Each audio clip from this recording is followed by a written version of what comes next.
안녕하세요. 안녕하십니까.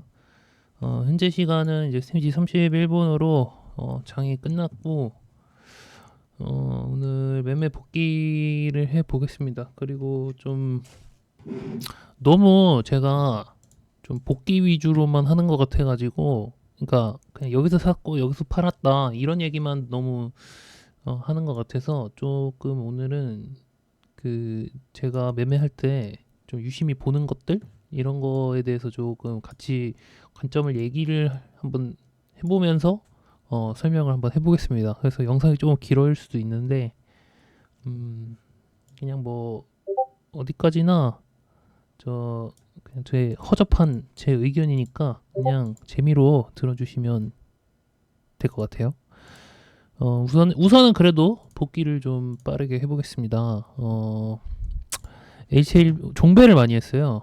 우선은 HLB를 종배했고요. 어제 이거 HLB 매매를 잠깐 했었는데 그 본절에 나왔는데 이걸 제가 까먹고 얘기를 안 했더라고요. 종배를 했는데 여기서 사서 이렇게 팔았습니다. 그동안 제가 HLB를 종배를 많이 했는데 그때마다 좀 급하게 매도를 해서 시세를 못 먹었었거든요. 그래서 그때 이제 학습을 한 게 얘는 시세를 좀 천천히 준다. 바로 이렇게 시초가 막 한 3, 4분 안에 막 이렇게 슈팅이 나오는 게 아니라 얘는 좀 천천히 준다는 걸 알고 있어서 좀 천천히 기다렸습니다, 이번에. 그래서 만족스럽게 수익을 내고 정리를 했고요. 그 다음에는 NHN을 종배를 했고 아쉽죠. 너무 아쉽습니다. 한 2점 몇 퍼센트 먹고 나왔는데 그냥 그대로 날아가 버렸어요. 이 NHN을 종배한 관점에서도 좀 설명을 드릴게요. 오늘 얘기랑 일맥상통을 하는 게 제가 왜 NHN이 주도주가 아닌데 유심히 봤냐면 어제의 시가가 굉장히 의미심장했다고 봤습니다. 어제 시가가 딱 이 부분인데 여기서 이제 시작을 했는데 이렇게 저항을 다 뚫어놓고 시작을 했단 말이죠, 얘가. 근데 이 저항들과 이 쌍봉 있죠. 이 쌍봉과 그렇게 멀지 않은 자리에서 이렇게 얘가 시가를 시작을 했어요. 그 말인즉슨 그리고 이 앞에서 좀 이렇게 이쪽 매물대를 받아놓은 움직임이 여기 있었죠. 여기에 이 매물대를 이 두 캔들에서 받아놓고 시가를 이렇게 되게 의미심장한 위치에서 띄웠단 말이에요. 그러면은 보통 수급이 들어오면 이런 종목은 굉장히 제가 유심히 보는 편입니다. 근데 어제 수급이 들어왔어요. 이렇게 연속적으로 위로 밀어 올리는 힘이 있었고 같은 대금이 두 번 딱딱 들어오면서 키를 맞춰놨죠. 그래서 분명히 이런 흔적은 분명히 이 주가를 컨트롤하는 주체가 있다. 그리고 심지어 이날의 시가까지 고려를 해봤을 때 시가도 특이점인데 이런 흐름도 저는 특이점이라고 보거든요. 그래서 일단은 이러면 이제 특이점이 2스택이 쌓인 거죠. 이것까지 시가랑 여기 시가랑 이런 모습까지 해서 특이점이 2스택이 쌓였는데 보통 2스택이면 어느 정도 상승이 나오거든요. 특이점 두 개가 모이면. 근데 얘는 그러지 않고 이렇게 눌렀단 말이에요. 그리고 저는 요런 흐름을 특이점이 있는 종목에서의 이런 흐름은 분명히 누군가가 누르는 흐름이라고 저는 좀 생각을 하는 편입니다. 이런 식으로 이렇게 누르는 게 되게 나빠 보이지만 질질 흐르는 게 이게 결국에는 어떤 식으로든 개미를 한번 이렇게 털어내고 슈팅이 나오는 경우가 되게 많거든요.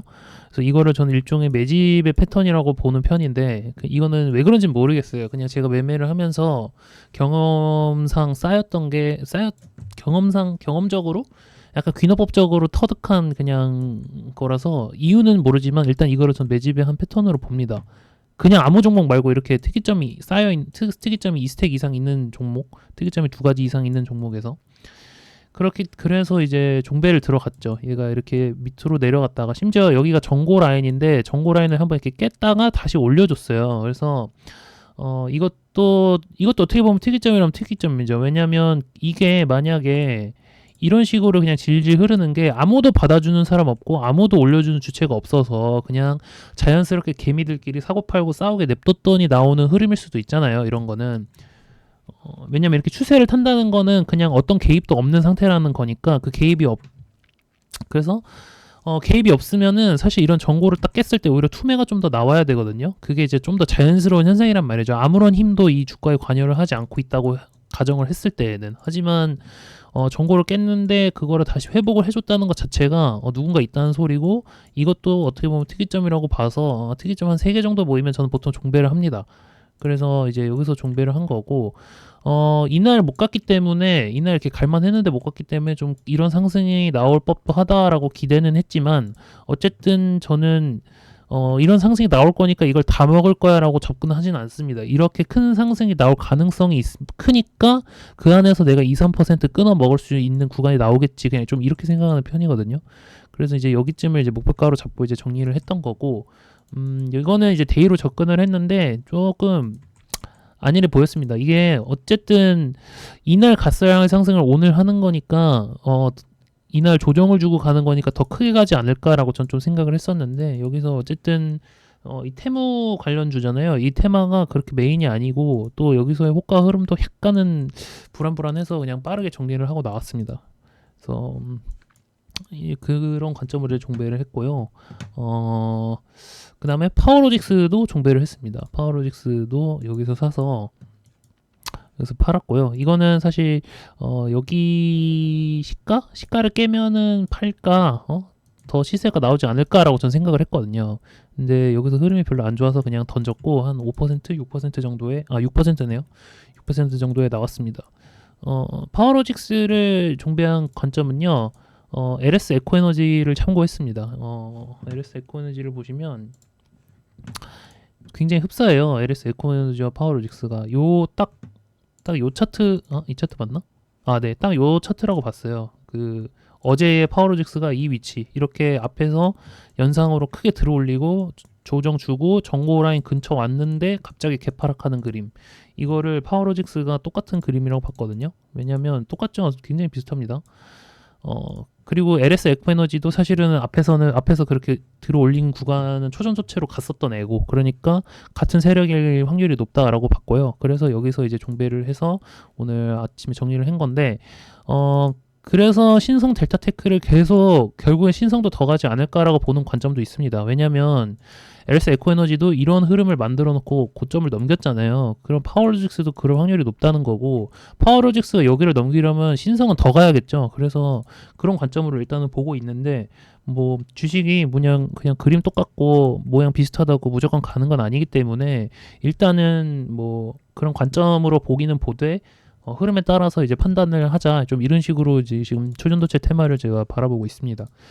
그래서 LS를 참고를 해서 이제 종배를 했고, 뒤에서는 매매를 하지 않았어요. 사실 얘가 대장이 오늘 될 수도 있겠다. 왜냐면 간간히 얘가 한 번씩 대장을 했잖아요. 그래서 대장이 될 수도 있겠다 이렇게 생각을 했는데 대장이 안 돼가지고 뒤에서는 못했고, 그 다음에 이제 매매를 한 것이 어디 갔어? 솔브레인입니다. 솔브레인을 이렇게 매매를 했어요. 조금 아쉬웠습니다. 이게 제가 영상을 찍어놨습니다. 영상을 찍어놨는데 그게 영상이 너무 길어서 그거를 다 보실 분들이 사실 거의 없을 거라고 생각을 해요. 한 40분 넘더라고요. 그래서 지금 그래서 좀 설명을 좀 자세히 하려고 하는 건데요. 여기서 잡을 때부터 사실 저는 상한가를 목표로 생각하고 잡았습니다. 왜냐면 이것도 시가를 저는 유심히 봤어요. 시가를 보시면 이렇게 차트가 이렇죠. 여기에 이제 역사적 고점이 있고, 얘가 이런 식으로 차트를 만들어 놨단 말이야, 어제까지. 그쵸? 근데 오늘 시가가 딱 여기서 시작을 해요. 이 시가가 굉장히 저는 의미심장하다고 봤습니다. 왜냐면 정고 부근에서 시작을 한 거니까. 물론 뚫어놓고 시작했으면 더 적극적으로 유심히 봤을라나? 뭐 싶은데, 뭐 이 정도 떠든 것만 해도 아주 특이점이라 봤어요. 왜냐면 시가가 거의 10% 가까이 떠서 시작을 했잖아요. 그러면은 누군가 있다는 소리죠. 이렇게 갭을 띄울 수 있다는 걸. 그리고 그 누군가 있다는 건데, 누군가가 개입을 해서 띄워놓은 위치가 여기다라는 것은 일단은 여기에서 시작을 해서 수급이 들어오면 여기까지는 갈 가능성이 크다. 그러니까 시가가 여기서 시작을 했으면 정고 라인인 여기까지는 아마 갈 확률이 크다. 왜냐하면 이렇게 특이점으로 시작한, 그러니까 특이점을 발생시키면서 시작을 했으면 특이점이 하나가 생기면 보통 특이점 두 개를 만들러 가거든요. 그러면은 이 말을 어떻게 설명해야 할지 모르겠는데 좀 주식이 그렇습니다. 이게 제가 해보니까 특이점이 좀 강한 특이점이 나왔다, 그게 하나가 나왔다, 그럼 보통 특이점 두 개까지 만들어요. 보통은. 근데 두 개에서 세 개를 만들는 경우는 약간 드물고요.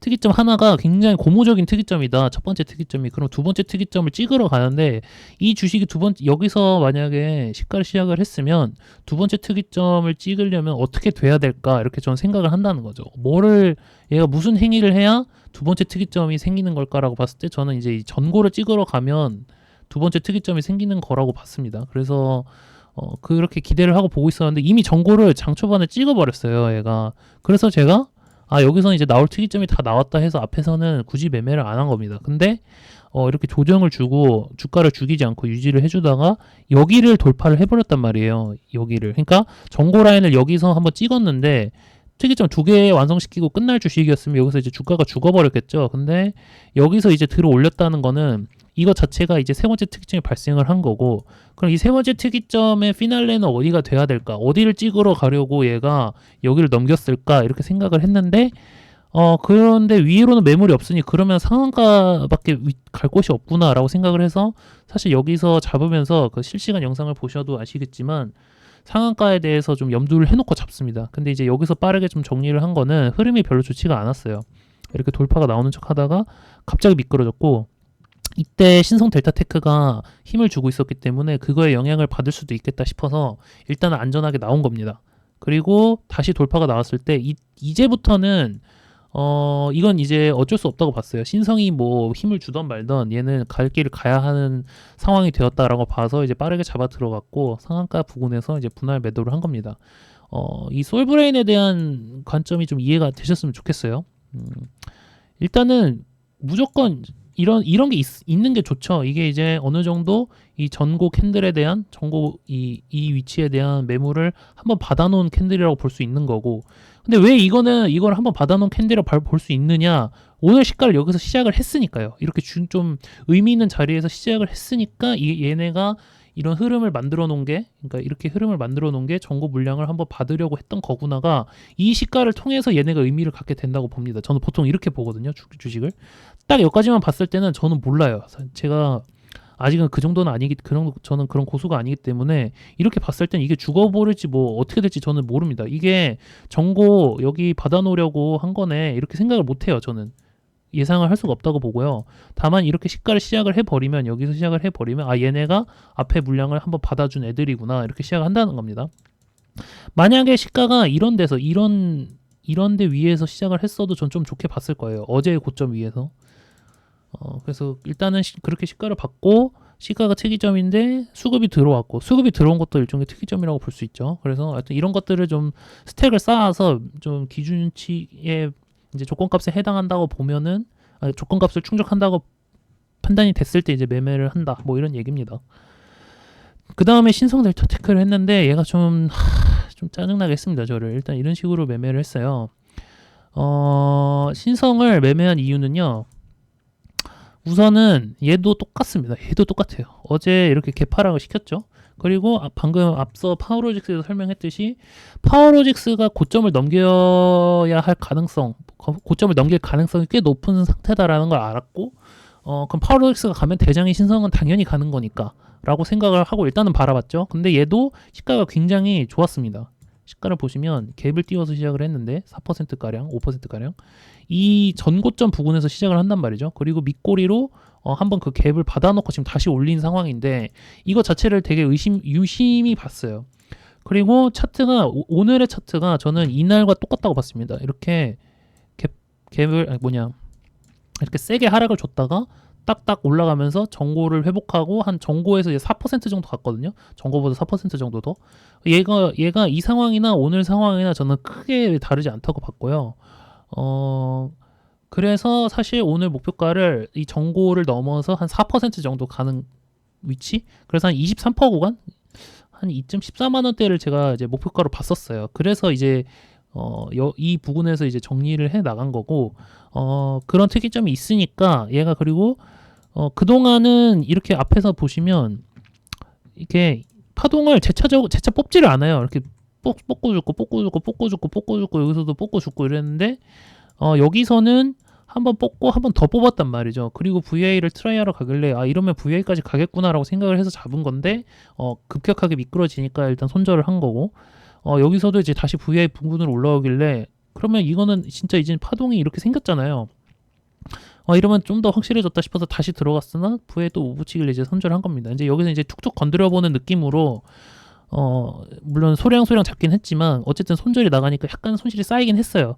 근데 이제 다시 올리고 지켜봤죠. 여기서 이제 VI 위에서 여기가 딱 VI였어요. 여기가 딱 VI였는데 VI 붙이고 한 번 더 수급을 쏘길래 잡고 이 위에서 한 번 더 파동을 만들어 주는가를 보려고 했습니다. 한 번 더 파동을 만든다라는 것은 제 기준으로는 이 고점을 넘겨주는 것. 그러면 파동이 하나 더 생기는 거니까.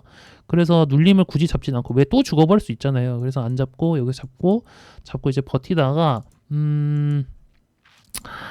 뭐 여기서는 사실 여기서 이제 앞에서 조정을 주고 되게 시간을 오래 끈 만큼 여기서는 이제 가야 한다고 봤어요. 여기서라는 게 어디냐면 딱 요 캔들 있잖아요. 여기서는 이제 조정을 좀 눌렸다 이렇게 가야 된다라고 생각을 했는데 또 미끄러지길래 이러면 여기서 실망을 하고 학습한 개인들이 여기서도 한번 투매가 나올 수도 있겠다 싶어가지고 여기선 평단 부근에서 한 50% 정도 살짝 정리를 했습니다. 그래서 좀 눈물을 머금고 정리를 했다가 다시 얘가 이렇게 살려놓는 모습이 나오길래 다시 잡았어요. 여기서부터는 이제 프로그램 매매가 아마 들어와서 제가 잡았던 걸로 기억을 합니다. 이것도 실시간 영상에 보면 제가 아마 코멘트를 했던 기억이 있는데 여기서 아마 140억 이상을 제가 프로그램 매수세가 140억 그러니까 순매수 대금 140억을 기준으로 계속 살펴봤어요. 그래서 여기서부터 그 정도 대금이 다시 들어오길래 여기서는 프로그램이 쭉 샀다가 쭉 팔다가 여기에서 140억 이상으로 딱 들어오길래 다시 여기서 팔았던 만큼 잡았고요. 그러니까 요 물량을 다시 만든 거죠. 그리고 이제 슈팅이 나오면서 정리를 했습니다. 그 다음에는 이제 상을 바라보면서 상 따를 이제 하려고 대기를 했는데 안 잡힐 것 같은 거예요. 느낌이 이게 들어갈 때. 그래서 여기서 약간 미리 잡았고 여기다 걸어놨거든요. 근데 아니나 다를까 이게 안 잡혔습니다. 이 걸어놓은 물량이 안 잡히고 그냥 지금 지 맘대로 그냥 상을 닫고 절대 안 열어주고 이러고 넘어왔는데 너무 아쉬워요. 이거는 간다면 강한 비중 베팅을 하려고 했는데 여기서는 사실 미리 잡는 느낌이라 그렇게 많지도 않단 말이죠. 이 물량이. 그래가지고 제가 이 구간에서 한 2,000번 고민했거든요. 그냥 지금 남은 물량 다 살까 말까? 왠지 들어갈 때 안 줄 것 같은데 이 생각이 들어가지고 근데 어쨌든 이 폭락에 대한 가능성이 있고 저는 앞에서 이제 그동안 1월에 큰 손실을 본 사람이잖아요. 그래서 여기서 또 욕심을 내는 게 조금 내 자격에 맞지 않다. 나는 그럴 자격이 없다라고 생각을 해서 그냥 안 잡았단 말이죠. 1월에 손실을 크게 봐놓고 여기서 또 뭔가 강하게 베팅을 하려고 하는 것 자체가 상투권에서 좀 별로다. 그래서는 안 된다 이렇게 생각해서 안 잡았는데 그러면서도 잘 모르겠습니다. 이거는 여기서 진짜 생각을 많이 했거든요. 여기서 미리 잡아도 될 이유가 제 기준에서 한 10가지는 됐던 것 같아요. 진짜 여기서. 근데 이거를 이렇게 있는데도 앞에서 1월달에 저번달에 큰 손실을 보니까 손이 안 나갔습니다. 손이 안 나갔어요. 그래서 그냥 이 물량으로만 어떻게 만족해볼까? 라고 생각했는데 막상 안 잡히니까 진짜 개짜증나네요. 아무튼 그래서 그렇게 매매를 했고 그럼 사피엔 반도체를 그냥 짤짤이를 했습니다. 짤짤이. 이거는 뭐 사실상 거의 의미가 없고요. 물량도 엄청 작아요. 이런 거 다 사고 팔고 그냥 사고 팔고 마지막에 그냥 본절로 나왔고 여기서도 사실상 본절이고 이런 낙주는 굳이 받지는 않았습니다. 그래서 일단 오늘은 이렇게 매매를 마무리했고요. 오늘 설명을 제가 너무 그지같이 해가지고 과연 이게 전달이 잘 안 됐을 것 같은데 모쪼록 좀 도움이 되셨으면 좋겠습니다. 수고요.